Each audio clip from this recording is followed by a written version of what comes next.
I still cannot forget that night when I had to catch the last subway late at night, because I kept seeing the same woman at every station. At first, I thought she was just a normal passenger, until I noticed that she never appeared on the security cameras. My name is Adrian. I am 26 years old, and I used to work as a freelance video editor in New York. Because of my job, I often returned home in the early hours of the morning. I was used to using the subway at night because no matter how scary the city seemed, you get used to the loneliness after a while.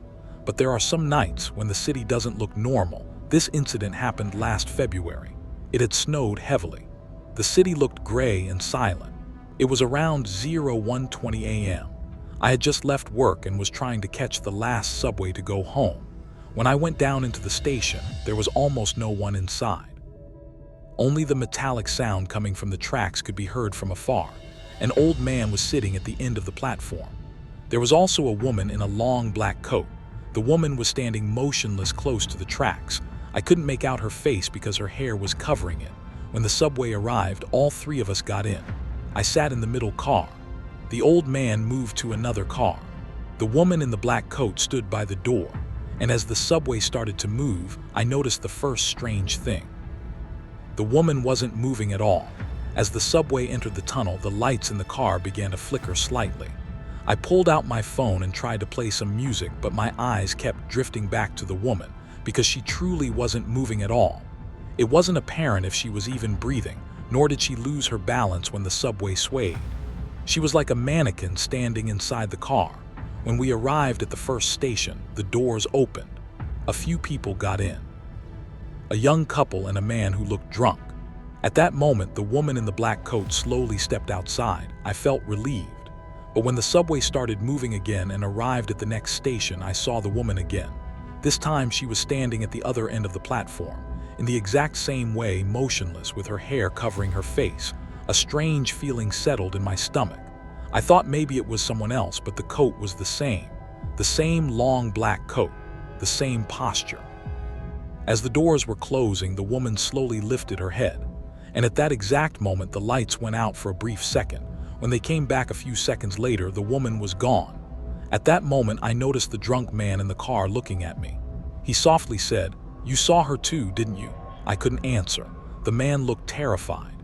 He was constantly looking out the window. As the subway approached the third station, the sound coming from the tracks began to get strange. It didn't sound like a normal metallic sound.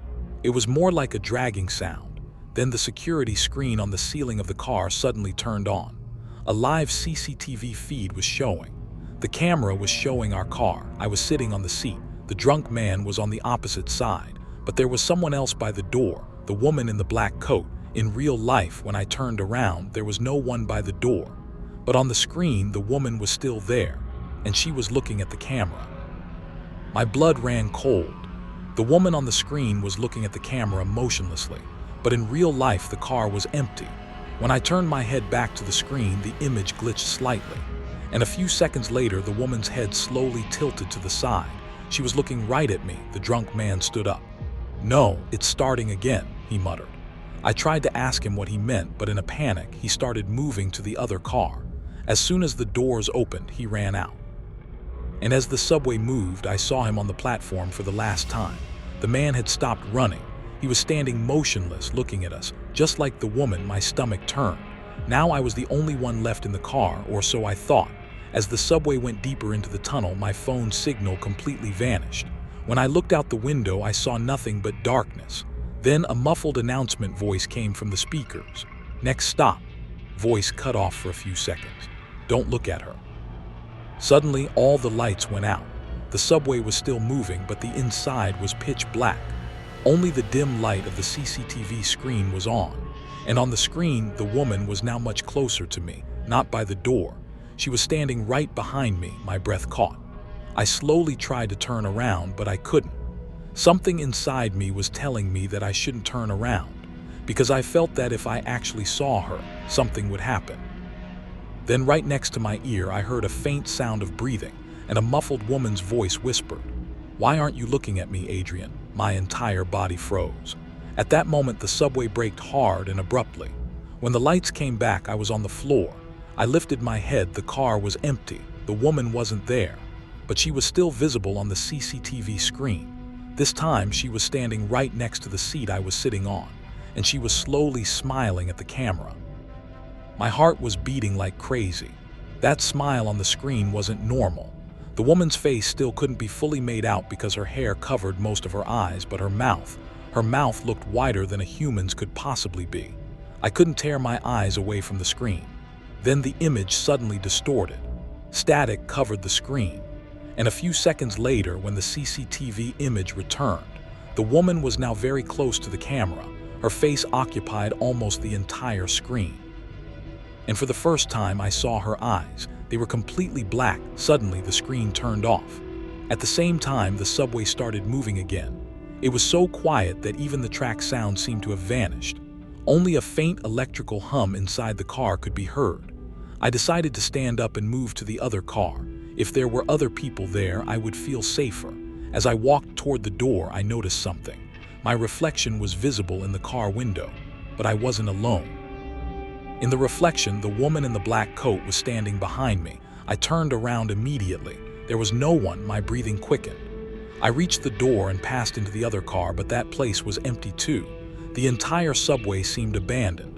The advertisement panels above the seats looked strange under the flickering light. Then the speaker worked again.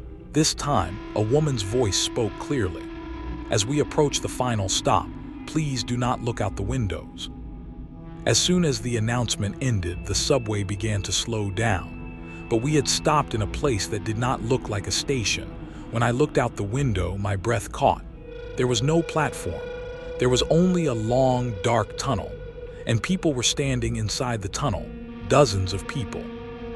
They were looking at the subway motionlessly. All of their faces were in darkness, but they were standing just like the woman in the black coat. Then the lights of the tunnel flickered briefly. And in those few seconds of light, I saw the people's faces. They were all smiling. Suddenly, the subway doors opened. A distorted voice came from the speaker. "You may exit." I immediately drew back. The doors remained open. The people outside were not moving. They were just looking at me. Then one of them tilted their head to the side. With my voice, "Adrian, come outside." My body froze because the thing speaking had my exact face. It was identical to me, the same hair, the same face. It was even wearing the same coat. The only difference was its eyes. They were completely black, and that grin on its face did not look like it belonged to a human face. The doors were still open. All the people outside were silently watching me. Then the speaker crackled again. "Leave the car before the doors close." This time, the voice was my voice. In a panic, I drew back. While trying to get away from the doors, the subway suddenly went dark. For a few seconds, I couldn't see anything. Then the red emergency lights began to glow. Everything in the car looked blood red, and at that moment, I realized I wasn't alone. The woman was inside the car. She was standing right by the door in real life. Her hair was still covering her face, but she was very close. There were only a few meters between us. She wasn't moving. Only her head was slightly tilted down. Then she spoke very slowly.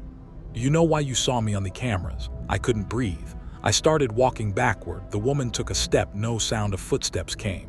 "Because the subway has already recorded you." CCTV screens on the ceiling turned on all at once. This time there were different images on all the screens.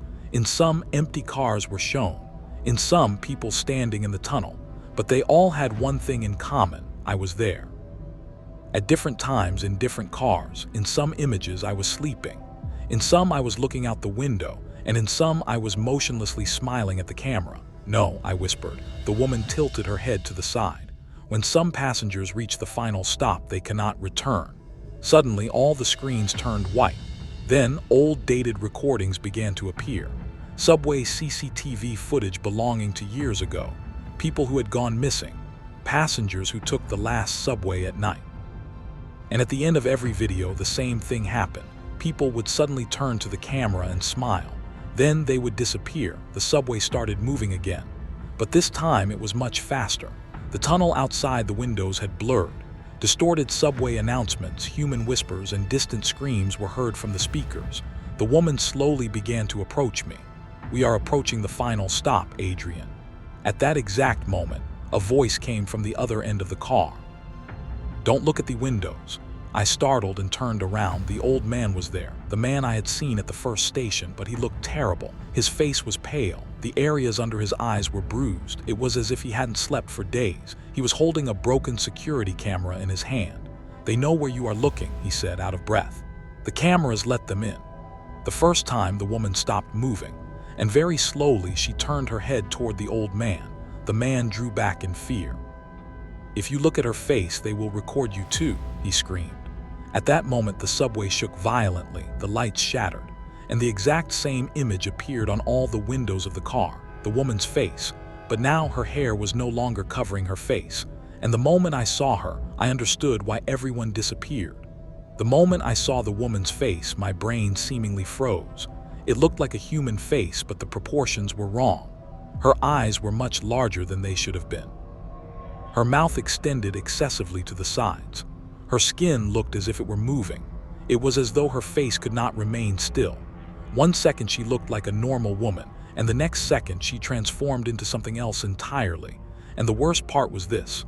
The moment I saw her, I noticed that my own reflection had begun to change too. My face in the subway window was smiling. I wasn't. The old man grabbed my arm in a panic. "Don't look away," he screamed. "If you look at her completely, she will make you like them too." The woman slowly began to walk toward us. As she moved, her feet did not touch the ground, and she appeared on all the CCTV screens at the same time. In every camera, she was slightly closer. The subway was speeding up. The sound coming from the tracks was no longer normal. It sounded like a scream. The old man lifted the broken security camera. "The cameras are carrying them," he said, breathless. "We weren't the first people to see them. The subway has been recording them for years." The woman stopped a few meters in front of us. Then, for the first time, she smiled completely, and all the lights in the car went out. In the darkness, only the CCTV screens were glowing. My image was on every screen, different versions of me. Some were crying, some were motionless, and some were turning to the camera, grinning just like that woman. Then, the me on one of the screens spoke. "When the doors open, go outside." The voice belonged to me, but at the same time, the woman was also moving her lips. Suddenly, the subway braked hard. The old man and I fell to the floor. When the emergency lights came back on, the subway had stopped, and a distorted announcement came from the speaker. "Final stop." The doors slowly opened. There was a station outside, but it didn't look normal. The platform seemed to stretch on forever. The ceiling lights were constantly flickering, and people were standing all along the platform. Hundreds of people, they were all motionless, and they all looked like me, versions of me at different ages. My childhood self, my old self, my injured self. Some were wearing subway uniforms, some were in black coats. They all looked at me at the same time, and they smiled at the same time. The old man drew back in fear. "No," he whispered. "They have chosen you." Then all the me's on the platform spoke at once. "Adrian, welcome home." That moment, the old man screamed because tall black silhouettes had begun to emerge from the darkness behind him. Dozens of entities were silently entering the car. The man tried to run, but the moment one of the silhouettes touched him, he froze in place. A few seconds later, the man slowly turned to me, and he smiled. Now he was one of them too. In a panic, I dashed out of the subway. I started running along the platform, but the station wouldn't end. I was seeing my own face everywhere. The same announcement echoed continuously from the ceiling speakers. "Mind the gap, mind the gap, mind the gap." Then, as I was running, I passed in front of a CCTV monitor, and I saw myself on the screen, but the footage wasn't live. The date section showed tomorrow's date. The me on the screen was standing motionlessly on the subway platform, and he was smiling at the camera. Then the me in the footage turned his head very slowly. He looked right at me, and he whispered, "Now you are on the last train too." I kept running, but the platform wouldn't end. My footsteps echoed, but theirs could not be heard. This was worse because I knew they were behind me. The lights on the platform began to turn off one by one. In every darkened section, silhouettes appeared. Tall black figures were watching me motionlessly, and among them I kept seeing my own face. Suddenly, all the advertisement screens on the platform turned on at once. They all had live CCTV footage. I was running, but the footage was a few seconds ahead. The me on the screen suddenly stopped and slowly looked back. I was still running. My breath caught because a few seconds later I stopped too. It felt as if my body had moved on its own. I slowly turned around. The woman was standing in the middle of the platform. This time she was much closer. And now her face wasn't constantly changing. She was turning into my face, the same eyes, the same mouth, the same expression. Only her smile was wrong. "The cameras recognize you now," she said calmly. Then all the screens on the platform began to show old subway recordings at the same time. People who had gone missing, passengers who took the last train, people looking into the security cameras for the last time, and I noticed something. The same woman was in every video, but no one was noticing her until the cameras showed her. The woman stepped a few paces closer. "People do not see us with their eyes first," she said. "The cameras do." The sound of grinding metal began to rise from the tunnel behind me. Something was coming from the tracks, but it wasn't the sound of a subway. It was heavier, it was larger. The platform began to shake. Then another subway emerged from the darkness, but it didn't look normal. Its windows were completely black. The inside couldn't be seen. No line number was written on its screens. There was only a single word: "Last train." The subway slowly stopped in front of me. Its doors opened. The inside was dark, but I could see people sitting inside. They were looking at me motionlessly, and all of them were me. The woman appeared right by my ear. "No one returns from the final stop, Adrian." Then, the lights of the entire station went out at the same time. In the darkness, only the CCTV screens were glowing. And now there was only a single image on all the screens: me. I was standing motionlessly at the subway door, and I was slowly smiling at the camera. The next morning, workers employed in the New York subway announced that they had found a phone belonging to Adrian Hayes in an empty car. Security cameras showed that he had boarded the last train, but no recording showed him exiting the subway. After that night, some passengers started saying they saw strange things on the last subway lines, especially around 01:20 a.m. a woman in a black coat, and sometimes a young man appearing on the camera screens. It is said that he looks at the camera and smiles.